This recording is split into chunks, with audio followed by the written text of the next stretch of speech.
Jake Morrison stared at the message on his datapad for the third time.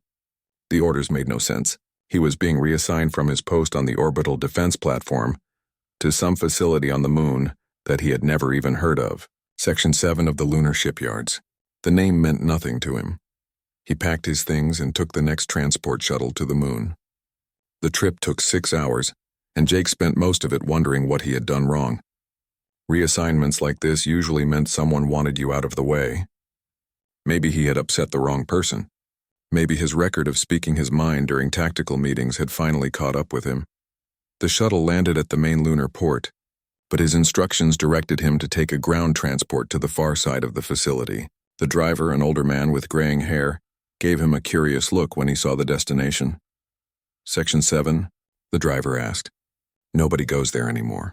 That place has been shut down for years.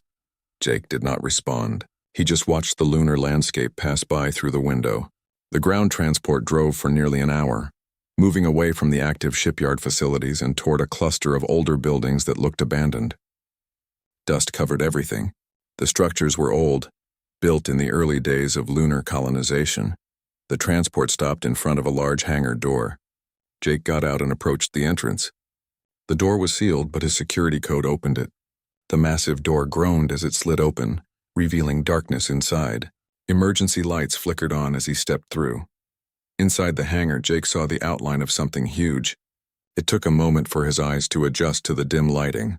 When they did, he found himself looking at a starship unlike anything he had seen in active service. It was big, maybe twice the size of a standard frigate, but it looked wrong somehow. The hull was thick and angular, covered in layers of armor plating. There were no smooth curves, no elegant lines. It looked brutal and functional. Commander Morrison, I presume. Jake turned to see a woman approaching from the far side of the hangar. She wore an engineer's uniform and carried a datapad.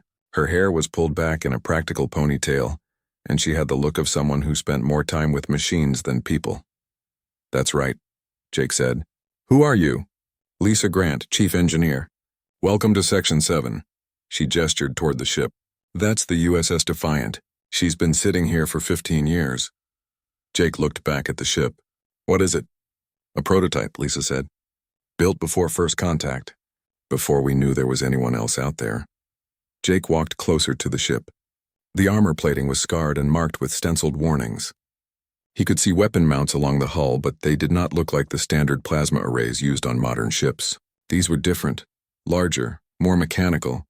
Why does it look so different from our current ships? Jake asked. Lisa smiled slightly. Because when we built her, we thought we were alone. We thought that if we met aliens, they would probably want to kill us. So we built the Defiant to survive anything. Jake reached out and touched the hull. The metal was cold and thick. This armor must be half a meter deep. Closer to a full meter in some places, Lisa said. The designers wanted redundancy. Every system has a backup, and every backup has a backup. The reactor can take a direct hit and keep running. The weapons are all kinetic-based, using physical ammunition instead of energy. Kinetic weapons? Jake frowned. Nobody uses those anymore. They are too slow, too inaccurate. Not these, Lisa said.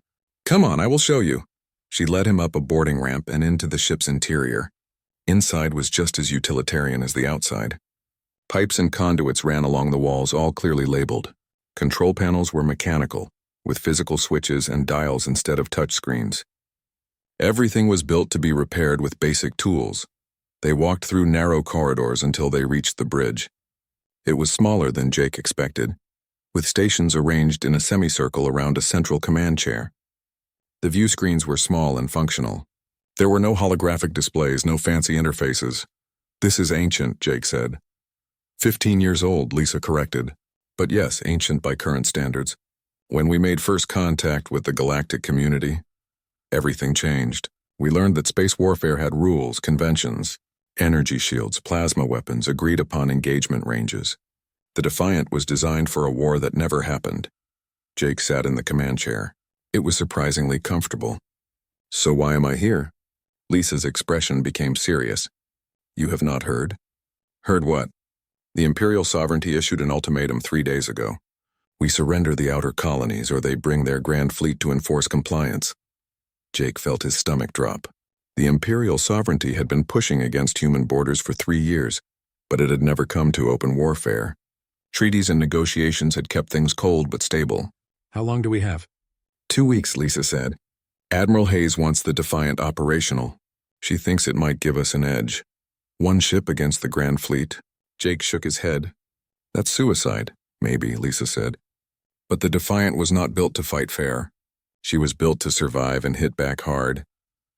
Over the next hour, Lisa showed Jake the rest of the ship. The reactor was a monster, capable of output that would be considered dangerous on a modern vessel. The engines could accelerate the ship far beyond safe limits. The weapons were railguns designed to fire solid slugs at incredible velocities. There were also torpedo tubes loaded with nuclear-pumped warheads, a weapon system that had been banned by Galactic Convention. Wait, Jake said when he saw the torpedoes. We cannot use nuclear weapons. That violates at least a dozen treaties. Those treaties were signed after the Defiant was built, Lisa pointed out. Besides, nobody said we would actually use them. But having them might make the enemy think twice. Jake was not convinced, but he kept his doubts to himself. They returned to the bridge where Admiral Patricia Hayes was waiting. She was a stern woman in her 60s with gray hair and a reputation for making hard decisions. Commander Morrison, she said, I am glad you could join us. Admiral, Jake said, standing at attention. With respect, I have to ask, what do you expect one old prototype to do against the entire Grand Fleet? Hayes looked at him with tired eyes.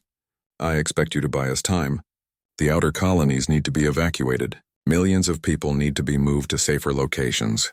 That takes time we do not have unless someone can slow the enemy down. You want me to delay them? I want you to make them think twice, Hayes said. The Imperial sovereignty has fought the same way for thousands of years.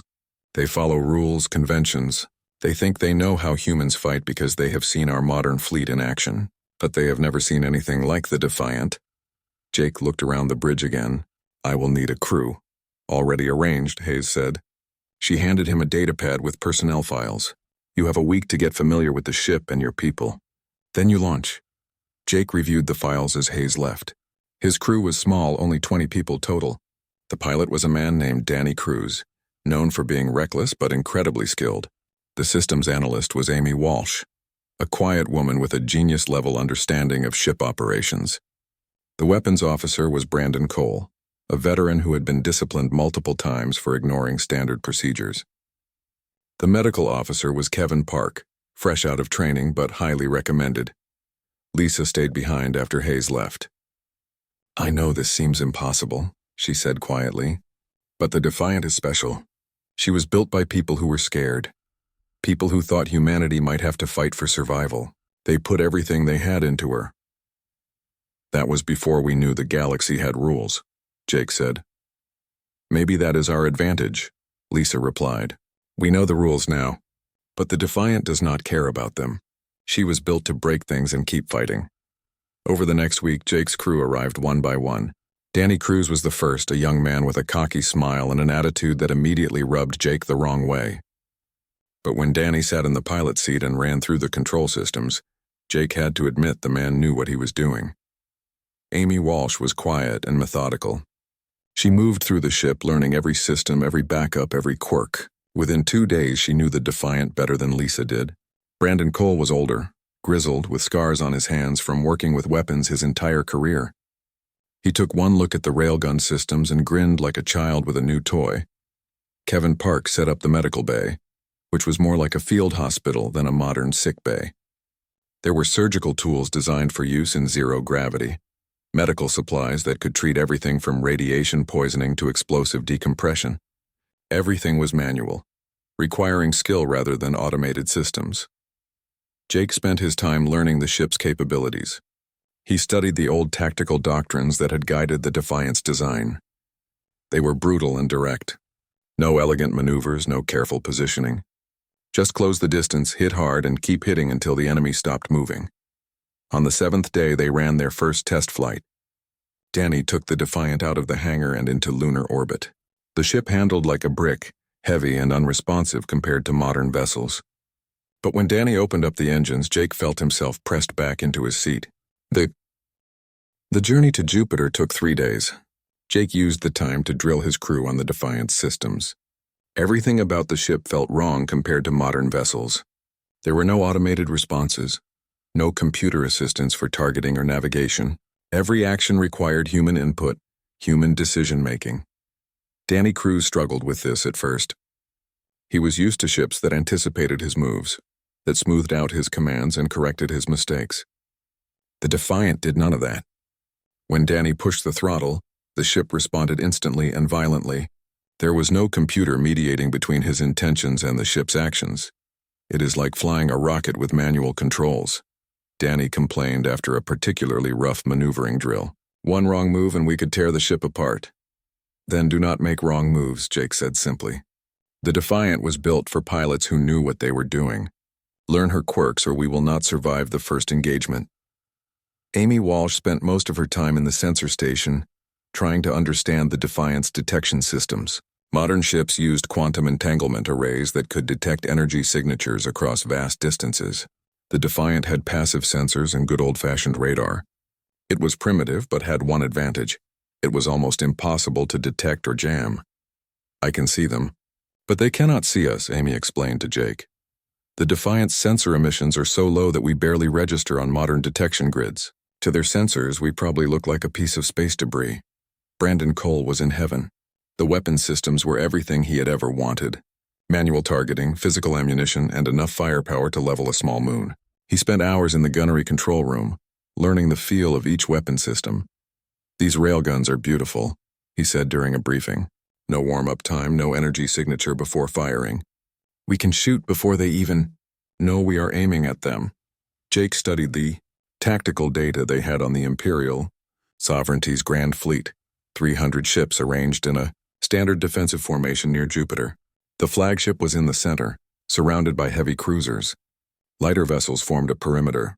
It was a formation that had been used for centuries, proven effective against every opponent the Empire had faced. The formation assumed certain things. It assumed enemy ships would approach at standard velocities. It assumed they would engage at agreed-upon ranges where shields were most effective. It assumed the enemy would follow the conventions of civilized warfare. Jake had no intention of following any of those assumptions. On the third day, they reached Jupiter's orbit. The gas giant filled the view screen, a massive swirl of orange and brown. Somewhere on the other side of the planet, the Grand Fleet waited. Amy picked up their energy signatures long before visual contact. 312 ships, she reported. Standard Imperial formation. The flagship is in the center, exactly where the tactical database said it would be. Do they see us? Jake asked. Not yet, Amy said. We are running cold. To their sensors, we are just another piece of ice floating in Jupiter's ring system. Jake stood and walked to the center of the bridge. His crew looked at him, waiting for orders. Kevin Park was on standby in the medical bay. Lisa Grant was in engineering, monitoring the reactor. Everyone was ready. Open a communication channel, Jake ordered. Standard first contact protocols. Amy worked her console. Channel open. Jake cleared his throat. This is Commander Jake Morrison of the United Earth Defense Force vessel Defiant. We are here to discuss the Imperial Sovereignty's ultimatum. There was a long pause. Then the view screen flickered to life, showing an alien face. High Admiral Zetheron of the Imperial Sovereignty looked like most of his species. Tall, with blue-gray skin and large eyes that seemed to see everything. He wore ornate armor that marked his rank. Behind him, Jake could see the bridge of the flagship, filled with efficient-looking crew members. A single human vessel, Zetheron said. His voice was translated by the communication system, smooth and confident. Your government sends one ship to negotiate? This is insulting. We are not here to negotiate, Jake said. We are here to tell you that your ultimatum is rejected. Humanity will not surrender its colonies. Zetheron's expression did not change. Then you understand the consequences. My fleet will enforce compliance. Your resistance is noted and will be remembered when we accept your eventual surrender. Before you do that, Jake said, I challenge you to single combat, your flagship against mine. If we win, you leave our space. If you win, we will discuss terms. This got a reaction. Zetheron's eyes widened slightly. Behind him, other crew members exchanged glances. Single combat was an old tradition, rarely invoked in modern warfare, but it was still recognized by galactic law. You challenge the Grand Fleet with one primitive vessel? Zetheron said. There was amusement in his voice. Very well, I accept. It will be educational for my officers to see how outmatched you are. The communication ended. On the tactical display, Jake watched as the Imperial flagship broke formation and moved toward their position. It was 3 times the size of the Defiant, bristling with plasma arrays and protected by shields that could withstand sustained bombardment. "He is coming," Amy confirmed. "The rest of the fleet is holding position." "Good," Jake said. He turned to Danny. "Take us on an intercept course." "Full speed, full speed?" Danny repeated. "That is going to be fast." "I know," Jake said. "Do it." Danny's hands moved across the controls and the Defiant surged forward. The acceleration was brutal. Jake felt himself pressed back into his chair as the ship leaped toward the Imperial flagship. On the view screen, Jupiter fell away behind them. The Imperial flagship began to glow as its shields activated. Standard procedure: activate defenses, wait for the enemy to close to optimal firing range, then exchange volleys until one side's shields failed. It was a dance that both sides understood, a ritual that had been performed countless times. Jake had no intention of dancing. "Range to target?" he asked. 50,000 kilometers and closing fast, Amy reported. "He is powering weapons. Looks like he is going to fire at 30,000 kilometers. We will be past him by then," Jake said. "Brandon, are the railguns ready?" "Locked and loaded," Brandon confirmed. "Just give me a target." The Imperial flagship fired at 30,000 kilometers, exactly as predicted. Plasma bolts streaked across space, beautiful and deadly. They were aimed at where the Defiant should have been if it was traveling at normal speeds. But the Defiant was not traveling at normal speeds. It was moving far faster than any ship the Imperials had encountered. The plasma bolts missed by kilometers. 20,000 kilometers, Amy called out. "He is trying to readjust his aim." "He will not get the chance," Jake said. "Danny, take us in." "Right through his shields." "Through them?" Danny's voice cracked slightly. "Shields are designed to keep ships away at this range." "Energy shields," Jake corrected. "They are designed to disperse plasma and energy weapons." "We are not using energy weapons," Danny understood. A wild grin spread across his face as he adjusted their course. The Defiant aimed directly at the Imperial flagship's shield envelope. On the enemy ship, Jake imagined alarms were going off. The humans were not slowing down. They were not turning away. They were going to ram. At 5,000 kilometers, they hit the shield perimeter. Modern ships would have been thrown back, their forward momentum absorbed by the shield's energy field. But the Defiant was not a modern ship. It was a mass of metal and armor moving at incredible velocity. The shields flickered and strained, trying to push back against something that was not energy but solid matter. The Defiant punched through. "Now!" Jake shouted. Brandon fired every railgun the Defiant had. The sound was incredible, a thunderous roar that shook the entire ship. Solid slugs, each one weighing several tons and moving at a fraction of light speed, slammed into the Imperial flagship at point-blank range. The effect was devastating. The flagship's shields were designed to protect against energy weapons from a distance. They did almost nothing against kinetic projectiles fired from meters away. The slugs tore through the hull, punching holes clean through the ship. Secondary explosions bloomed across the flagship's surface as internal systems ruptured. "Direct hits," Brandon reported, his voice filled with excitement. "Their main reactor is failing. They are venting atmosphere from at least 6 decks." Jake did not celebrate. "Danny, get us out of here now." The Defiant spun on its axis and burned away from the crippled flagship. Behind them, the Imperial vessel was dead in space, its engines dark and its weapons offline. It would survive, but it was completely out of the fight. On the tactical display, Jake watched the rest of the Grand Fleet's reaction. For a long moment, nothing happened. Then chaos. Ships broke formation, moving to surround the Defiant. They had just watched a primitive human vessel destroy their flagship in seconds. Now they wanted revenge. 200-plus contacts moving to intercept, Amy reported. Her voice was steady, but Jake could hear the fear underneath. "We are outnumbered." "Fall back to the asteroid field," Jake ordered. "Stay close to cover." Danny flew like a man possessed, weaving between chunks of ice and rock. The Imperial ships followed, but they were cautious now. They had seen what the Defiant could do.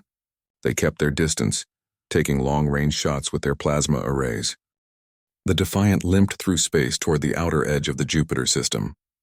Damage reports came in steadily. The armor had taken a beating, with several sections showing serious stress fractures. 2 of the railgun systems needed maintenance. The reactor was running hot, pushed beyond its normal limits during the chase through the asteroid field. Lisa Grant worked with her engineering team around the clock to make repairs. They patched hull breaches, rerouted power conduits, and replaced damaged components. The Defiant was built with redundancy in mind, but even redundant systems had limits. "We can keep fighting," Lisa reported to Jake after 12 hours of work, "but I need at least 2 days to get everything back to full capacity." The reactor especially, we pushed it hard. Jake knew they did not have 2 days.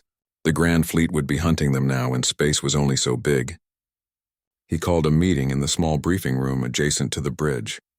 His senior crew gathered around a table that had seen better days. "We hurt them," Jake began, "but we did not stop them.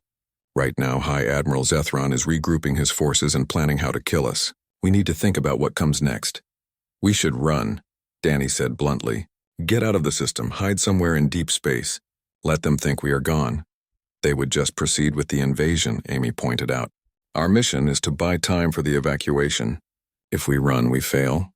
Brandon Cole leaned back in his chair. "So we fight. We hit them again, harder this time." "With what?" Kevin Park asked. "Half our crew has injuries. The ship is damaged. We are 1 vessel against 300. 280, Amy corrected. We took out or disabled at least 20 ships in that engagement." Jake listened to them debate. They were all right in different ways. Running made sense from a survival perspective. Fighting made sense from a mission perspective. But neither option addressed the real problem. The Imperial sovereignty was not just stronger, they were smarter. Zethron would adapt to their tactics. "We need to understand how they think," Jake said, interrupting the discussion. "Amy, pull up everything we have on Imperial warfare doctrine." Amy worked her datapad and a holographic display appeared above the table. It showed ship formations, engagement ranges, and tactical principles. Jake studied it carefully. "Look at this," he said, pointing to a section about shield doctrine. "They rely entirely on energy shields for defense. Every ship has them, and they are incredibly effective against energy weapons.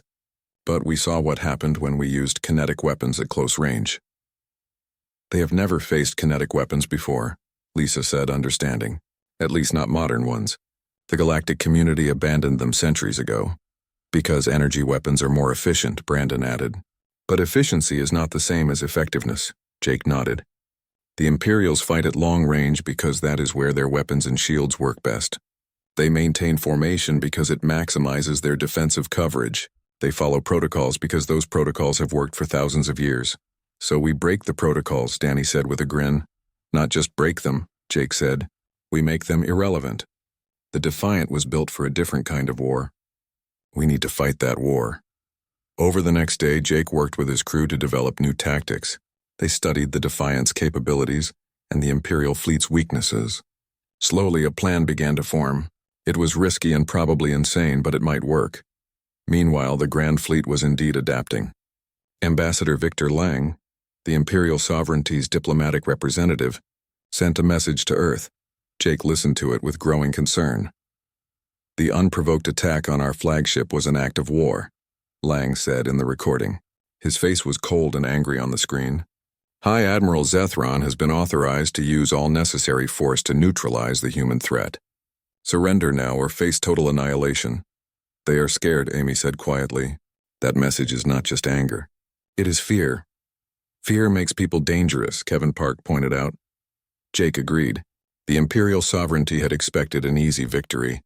Instead, they had been humiliated by a single human ship. That changed the equation. Now they would not just want to win, they would want to prove a point. 2 days after the first battle, the Defiant's sensors detected movement. The Grand Fleet was splitting into smaller groups, each one sweeping different sections of the Jupiter system. They were hunting systematically, cutting off potential escape routes. "Smart," Jake admitted, watching the tactical display. "Zethron learned from our tactics. He is not giving us another chance to fight on our terms." "So what do we do?" Danny asked. Jake studied the display for a long moment. Then he smiled. "We give them exactly what they want. A straight fight. No tricks, no asteroids to hide behind. Just us and them." The crew stared at him like he had lost his mind. "That is suicide," Brandon said flatly. "Maybe," Jake said. "Amy, can you hack into the Imperial communication network?" Nothing fancy, just plant a fake signal that makes it look like we are somewhere we are not? Amy thought about it. Probably. Their encryption is good, but it is based on protocols that assume nobody would be stupid enough to try hacking them. Why? Because we are going to split their attention, Jake explained. Make them think we are in two places at once. While they are chasing a ghost, we hit the real target. Which is? Lisa asked. Their command ship, Jake said. Zethron's new flagship. He will be coordinating the search from there. If we take him out of the picture, the whole fleet falls into disarray. It took 6 hours for Amy to set up the false signal. She created a fake sensor signature that mimicked the Defiant's energy output and planted it on a piece of space debris. The debris was on a trajectory that would take it through one of the Imperial search grids. It will not fool them for long, Amy warned. Maybe an hour, 2 at most. That is all we need, Jake said. Danny, plot a course to the command ship's last known position. Stay low and slow. We want to look like debris until the last possible moment. The Defiant crept through space, all non-essential systems powered down. They moved slowly, drifting more than flying. On the sensors, they would look like just another piece of wreckage from the earlier battle. It was agonizingly slow, but it worked. Amy's fake signal drew off a significant portion of the Grand Fleet. Ships converged on the false signature, leaving gaps in their search pattern. Through one of those gaps, the Defiant silently approached the Imperial command ship. It was a massive vessel, even larger than the original flagship. Bristling with weapons and protected by multiple layers of shields, it was designed to command and control the entire fleet. And right now it was relatively alone, with only a dozen escort ships nearby. Range to target, 100,000 kilometers, Amy whispered, even though nobody could hear them. They have not detected us yet. Weapons ready, Brandon confirmed. He had loaded every railgun and armed the nuclear torpedoes. On your mark, Commander. Jake watched the tactical display. The command ship was holding position, coordinating the search for the Defiant. Zethron was probably on the bridge right now, confident that his systematic approach would eventually corner the human ship. He was about to learn otherwise. Danny, Jake said quietly. On my mark, full burn directly at the command ship. Maximum acceleration. Aye, sir, Danny said. His hands hovered over the controls. Brandon, as soon as we are in range, fire everything. I want that ship crippled before they can react. Understood. Jake took a deep breath. This was it. Everything came down to the next few minutes. If they failed, the Defiant would be destroyed and Earth's colonies would fall. If they succeeded, they might buy enough time for the evacuation to complete. Mark, Jake said. The Defiant came alive. The reactor surged to full power, engines burning bright enough to be seen across the system. They accelerated directly at the command ship, moving from a dead stop to combat speed in seconds. Alarms must have been screaming on the Imperial bridge. The command ship's shields activated, and its escort vessels moved to intercept. But they were too slow and too far away. The Defiant was already inside their defensive perimeter.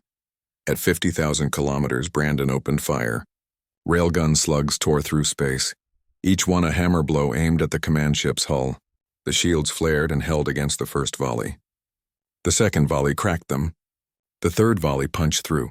Explosions blossomed across the command ship's surface. The railgun slugs, moving at relativistic speeds, hit with the force of small nuclear weapons. Armor plating vaporized. Internal decks were exposed to vacuum. The command ship's elegant lines were torn apart by brutal physics. Fire torpedoes, Jake ordered.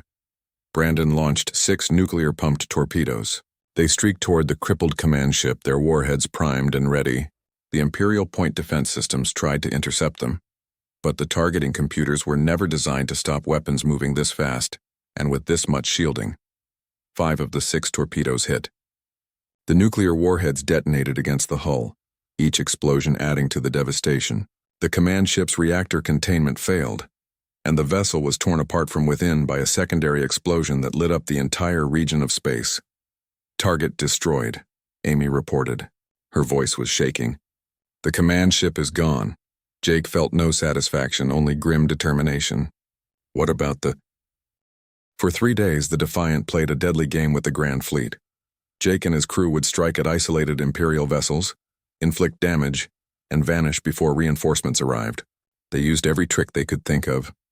Hiding in debris fields, masking their signature with natural radiation from Jupiter, even attaching themselves to asteroids to avoid detection.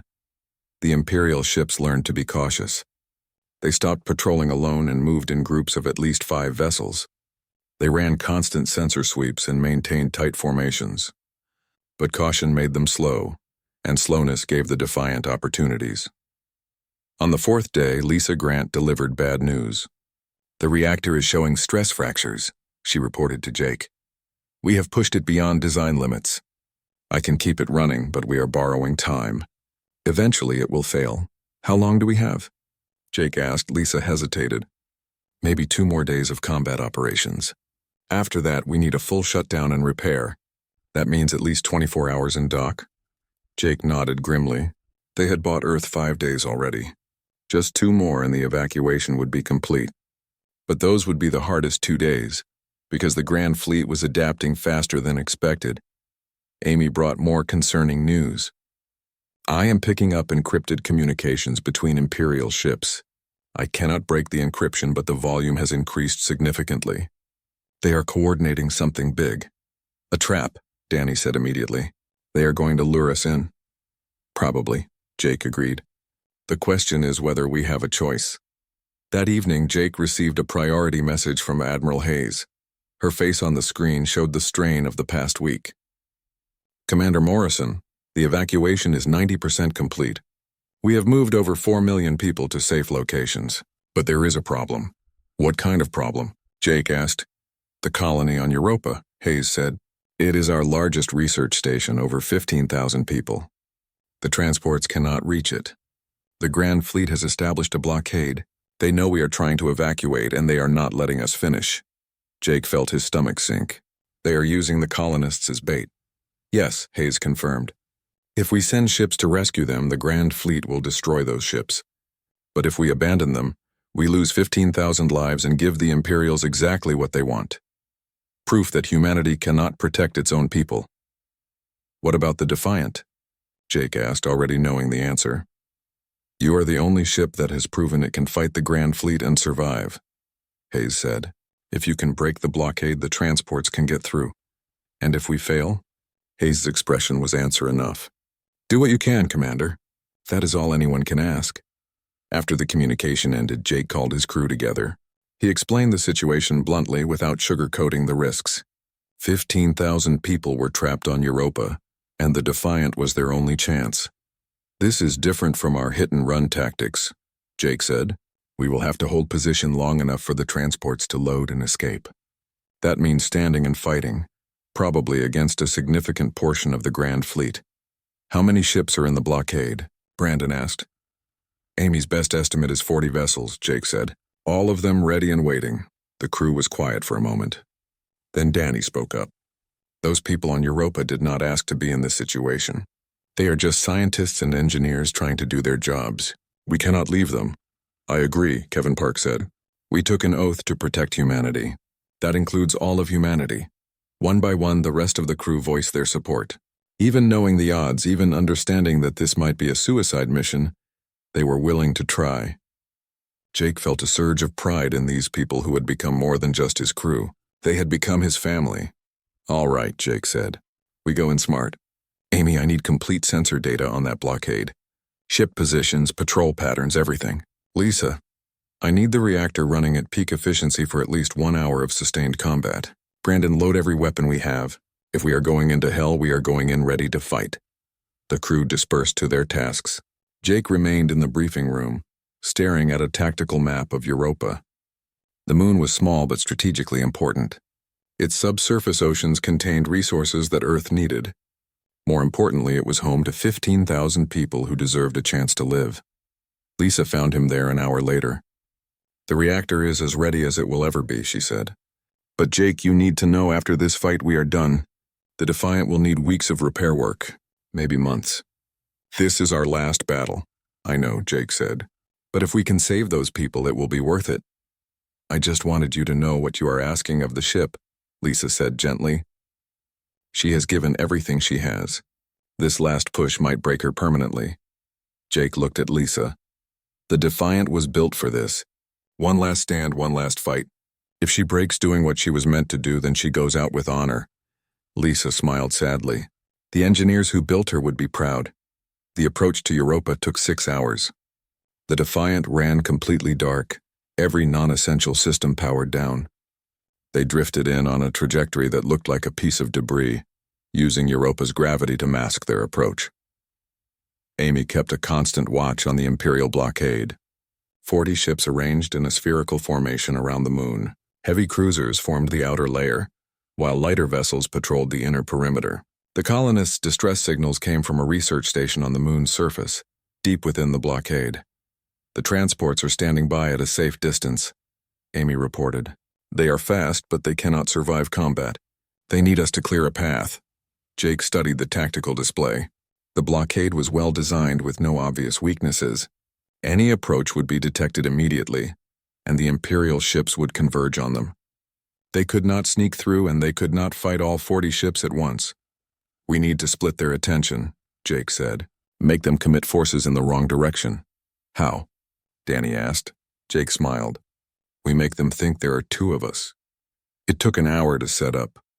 Amy worked with Lisa to rig one of the Defiant's damaged railgun slugs with a power cell and a transmitter. They launched it on a trajectory toward the opposite side of the blockade, programmed to emit a signal that mimicked the Defiant's energy signature. The response was immediate. Half the blockade broke formation and moved to intercept the fake signal. Jake waited until they were committed, then gave the order. All power to engines.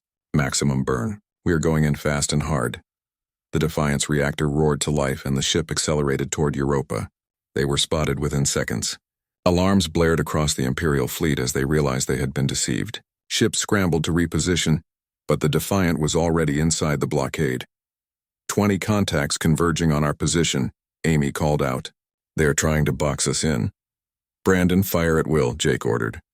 Target their engines. I want them disabled, not destroyed. The railguns thundered, spitting slugs at incredible velocities. Imperial ships tried to evade, but the Defiant's weapons were too fast. 3 ships were crippled in the first volley, their engines torn apart.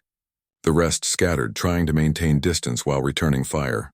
Plasma bolts hammered against the Defiant's armor. The ship shuddered with each impact, but the thick plating held. Warning lights flashed across the bridge as secondary systems failed, but nothing critical was hit. Path is clear to the research station, Amy reported, transmitting coordinates to the transports now. On the tactical display, Jake watched as 6 transport ships burned hard toward Europa. They would need 5 minutes to land, load the colonists, and escape. 5 minutes that the Defiant would have to buy them. Danny, keep us between the transports and the Imperial ships, Jake ordered. We are the shield now. Danny flew like his life depended on it because it did. The Defiant weaved through incoming fire, its damaged hull groaning under the stress. More Imperial ships arrived, converging from all directions. The 20 ships became 30, then 40 as the entire blockade force focused on the Defiant. Brandon fired continuously, the railguns overheating from sustained use. Enemy ships fell back, damaged but not destroyed.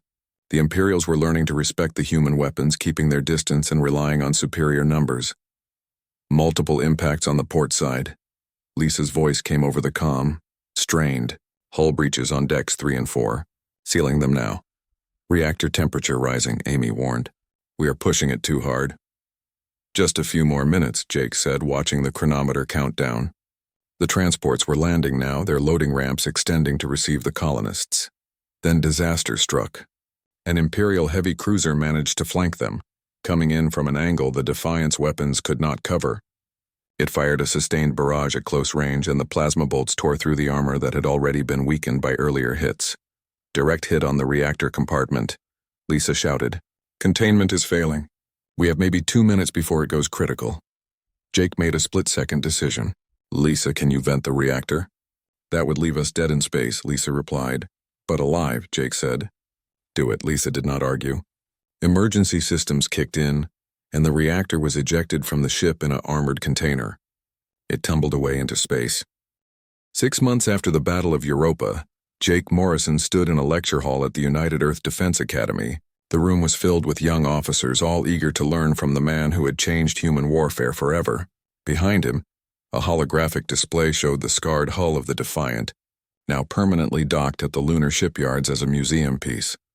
The Defiant was not a better ship than what the Imperial sovereignty had, Jake told his students. Their vessels were faster, more elegant, more technologically advanced in almost every way.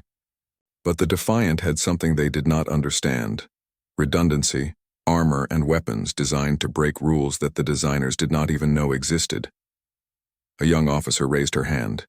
"Sir, why did the Imperials never develop kinetic weapons if they are so effective?" "Because they did not need to," Jake explained.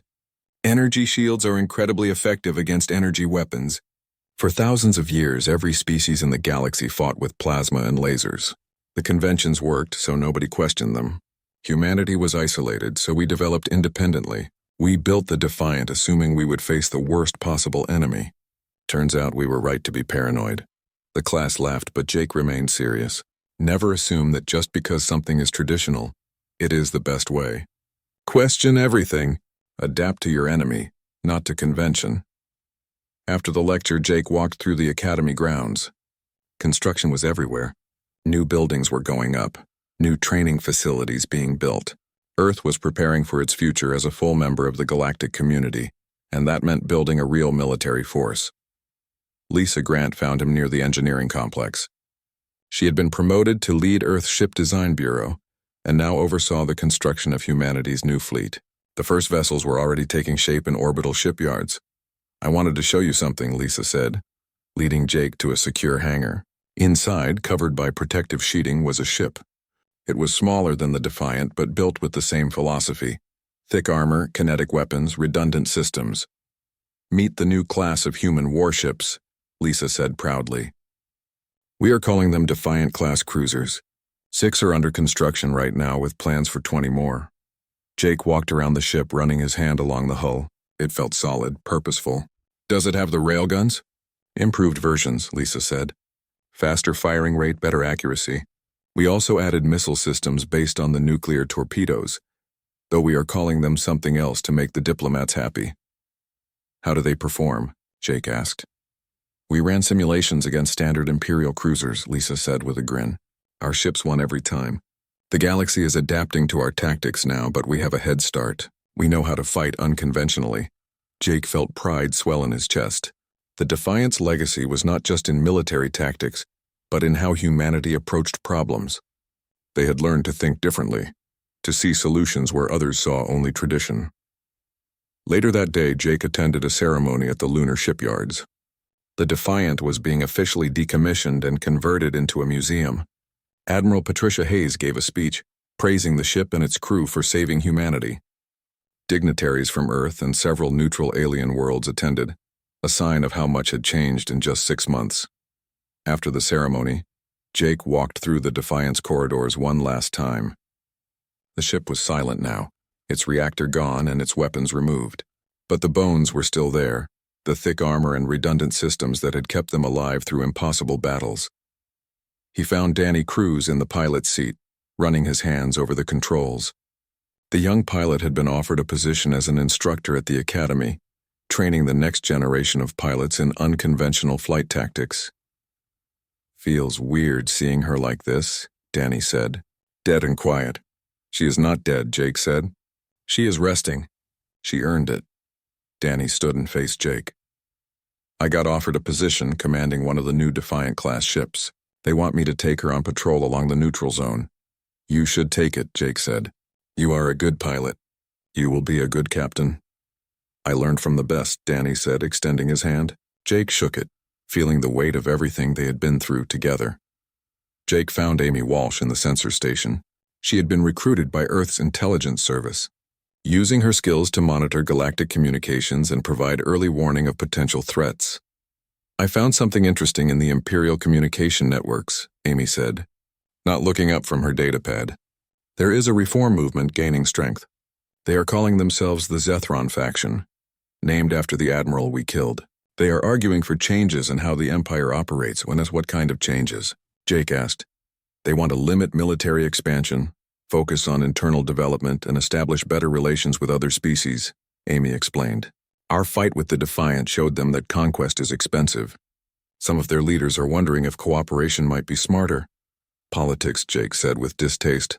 Amy smiled. "Politics matter, Commander. They can prevent wars just as surely as ships can fight them. The Defiant won the military battle, but we are still fighting the political one. In the engineering section, Jake found Brandon Cole overseeing the removal of the railgun systems. The weapons were being studied by Earth's military researchers.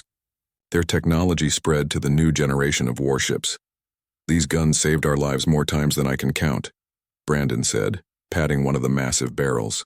It feels wrong to take them out. They will live on, Jake assured him. Every new ship will carry weapons based on these designs. Your expertise, your understanding of kinetic warfare, that is all being passed on. Brandon nodded. I am training gunnery crews for the new ships, teaching them how to think like artillery officers instead of energy weapons specialists. It is a different mindset. That is good, Jake said. We need people who understand that different does not mean inferior. Kevin Park was in the medical bay, cataloging the equipment and supplies. He had been offered a position at a new military hospital being built on Mars, where he would train combat medics for the expanding fleet. I saved 17 lives on this ship, Kevin said quietly. 17 people who should have died but did not, because of the medical systems the original designers included. Redundant supplies, manual surgical tools, equipment that worked even when everything else failed. You saved them, Jake corrected. The equipment just gave you the tools. Your skill made the difference. Kevin looked at Jake. Will you visit? After we all go our separate ways? Of course, Jake promised. We are crew. That does not change just because the mission is over. That evening, the entire crew gathered in the Defiant's hangar for a final meal together. Lisa had arranged for food and drinks to be brought in, and they sat around a makeshift table sharing stories and memories. Remember when we punched through the flagship's shields? Danny said, laughing. I thought the ship was going to shake apart. Remember the asteroid field? Amy added. I have never seen ships scatter that fast. The look on Zethron's face when we fired the torpedoes, Brandon said. I wish I could have seen it. They talked late into the night, reliving battles and close calls. Jake listened more than he talked, watching his crew laugh and bond over shared experiences that few others could understand. They had been through hell together and survived. That created connections that time would not break. As the gathering wound down, Admiral Hayes appeared in the hangar entrance. Sorry to interrupt, she said. But Commander Morrison, there is someone here who wants to meet you. Jake followed Hayes outside, where a small alien shuttle had landed. From it emerged Ambassador Kira, the representative from the neutral worlds who had negotiated the ceasefire. Commander Morrison, Kira said warmly. I hope I am not intruding. Not at all, Jake said. What brings you here? Politics and opportunity, Kira said with a slight smile. The Defiant's success has created ripples throughout the galaxy. Several worlds that were considering joining the Imperial sovereignty are now reconsidering. Others are looking at their own defense strategies and wondering if they have become too reliant on tradition. That was not our intention, Jake said. We just wanted to survive. I know, Kira said. That is what makes it so powerful. You did not set out to change the galaxy. You simply refused to lose. But in refusing to lose, you showed everyone that the old ways could be challenged. So what happens now? Jake asked. Now humanity joins the galactic community as an equal, Kira said. Not as a subordinate, not as a vassal, but as a full member with all the rights and responsibilities that entails. The neutral worlds are sponsoring your membership. The Imperial sovereignty is not opposing it. In fact, some of their reformers are supporting it as a way to limit their own military's power. Jake shook his head in amazement. We went from fighting for survival to political leverage in 6 months. You proved something important, Kira said seriously. You proved that small powers can defend themselves if they are smart and brave. That message resonates with many worlds that have felt threatened by larger empires. You have become a symbol, Commander Morrison, not just for humanity, but for all the smaller civilizations that want to chart their own course. I just wanted to save my people, Jake said quietly.